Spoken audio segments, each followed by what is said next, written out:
O acampamento permanecia em silêncio profundo enquanto Arão, ainda envolto nas roupas simples de linho, caminhava novamente entre os utensílios sagrados. O sol já subia lentamente no céu do deserto, espalhando feixes dourados que se misturavam à poeira suspensa no ar. Cada partícula parecia brilhar, como se o próprio dia carregasse um peso espiritual visível. Era um silêncio diferente, pesado, cheio de expectativa. Não havia conversas dispersas.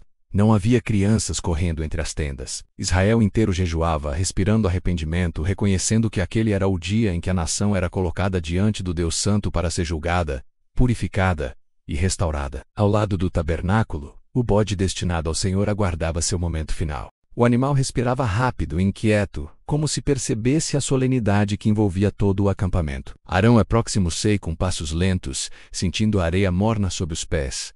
Ele segurava a faca ritual com firmeza, mas seus olhos revelavam a atenção de quem compreendia que aquele sacrifício não era apenas simbólico. Era o sangue que abriria caminho para o perdão. Os sacerdotes que o cercavam mantinham o olhar firme, mas estavam igualmente tomados pelo temor. Quando Arão sacrificou o animal, o corte foi rápido, preciso, silencioso. O sangue escorreu pela faca e pelas mãos do sumo sacerdote, e a sensação quase física de reverência atravessou o acampamento. Alguns israelitas baixaram a cabeça. Outros levaram as mãos ao peito. Aquela vida derramada significava que Deus ainda oferecia à nação uma porta para o perdão. Nada ali era rotina. Nada ali era apenas tradição. Era a própria sobrevivência espiritual de Israel. Arão recolheu o sangue na bacia dourada. A luz do sol refletiu no metal, criando um brilho quente, quase ofuscante. Com passos firmes, ele voltou a entrar no lugar santo. A fumaça do incenso ainda pairava densa, cobrindo o ambiente com um perfume doce e pesado. Era uma barreira de misericórdia entre o homem e a glória divina. Ao abrir caminho pela fumaça, Arão alcançou novamente o véu e desapareceu atrás dele, entrando mais uma vez no Santo dos Santos. Ninguém podia vê-lo, menos apenas Deus testemunhava o que acontecia ali dentro. Aspergir o sangue no propiciatório era o gesto mais sagrado que um ser humano podia realizar. Cada movimento era controlado, cada respiração era medida. Arão sabia que estava vivo apenas porque Deus permitia. O sangue caiu sobre a tampa dourada da arca, escorrendo entre as figuras dos querubins. Era um momento silencioso, pesado e repleto de significado. O sangue simbolizava perdão, simbolizava vida, simbolizava a remoção da culpa que pesava sobre toda a nação. Quando Arão emergiu do véu pela segunda vez, seu rosto estava marcado pelo calor,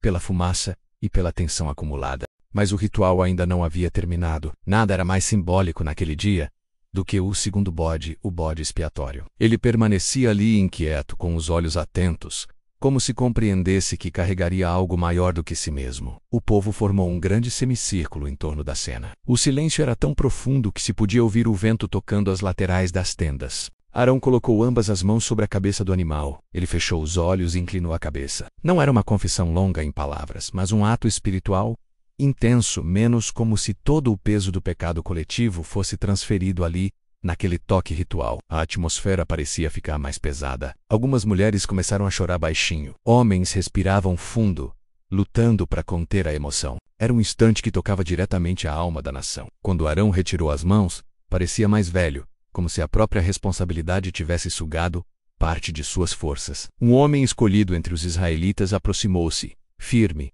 preparado para a caminhada longa pelo deserto. Ele segurou a corda amarrada ao bode e começou a conduzi-lo lentamente para fora do acampamento. O animal caminhava com passos hesitantes, olhando para trás, como se tentasse entender por que estava sendo levado tão longe. Aos poucos, sua figura foi se tornando menor e menor até desaparecer por completo no horizonte desértico. Quando ele sumiu da vista, um suspiro profundo percorreu o acampamento. Um alívio coletivo, silencioso, quase espiritual. Era como se o fardo de toda a nação tivesse sido removido de uma só vez. Israel sabia que Deus havia aceitado o ritual. Sabia que o perdão havia sido concedido mais uma vez. Mas Arão ainda não estava livre. Ele retornou ao interior do tabernáculo para concluir a purificação do altar, dos utensílios e do lugar santo. Era o único dia em que tudo era purificado de cima a baixo. Aquele processo simbolizava que, além do povo, o próprio santuário precisava ser restaurado da impureza acumulada ao longo do ano, das falhas humanas, dos pecados inadvertidos, das transgressões, conscientes e inconscientes. Era como limpar a alma da nação e a casa onde Deus habitava. Depois de lavar o corpo novamente, Arão vestiu suas roupas sacerdotais tradicionais, retomando a dignidade visível da função que carregava. Ele então ofereceu o holocausto final, O sacrifício que selava o dia com adoração e consagração total. A fumaça subia firme e reta, como se o próprio céu a puxasse. No acampamento muitos choravam em silêncio. Outros se ajoelhavam. Ninguém permanecia indiferente. Yom Kippur não era um momento comum. Era um dia eterno. Um dia que marcava a alma da nação. Um dia que lembrava a todos que o perdão não era barato, que a santidade tinha peso, que a reconciliação vinha por meio do sacrifício. Quando o sol começou a se aproximar do horizonte e a luz dourada invadiu o acampamento, Israel respirou novamente. Estavam purificados. Estavam limpos. Estavam reconciliados com o Deus Santo que habitava no meio deles.